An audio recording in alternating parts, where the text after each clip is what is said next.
1918. aastal juba tuntud kunstnikuna Eestisse tulnud Anatoli Kaigorodov avas Tallinnas Merepuiesteel omanimelise maalistuudio, kus õpetas paljusid tulevasi tuntud Eesti kunstnikke ja korraldas näituseid. Kaigorodovi põhižanr oli maastik või linnavaade.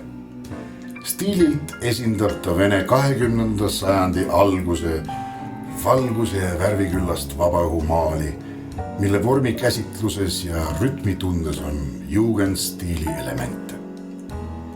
Selle stiili ere näide on käesolev maal, mis kujutab Kadrioru lossi tiibhoonet sügisesel ajal, mil lilled klumpidel veel õitsevad ja vahtrate kollane särab päikeses. Valgus langeb maalile üleval ja kunstnik on meisterlikult tabanud veel küllaltki kõrgelt käiva päikese varasügisese erksuse. Kadrioru lossis oli sel ajal kunstimuuseum. Pargis armastati jalutada ja maalijad kujutasid seda meelsasti.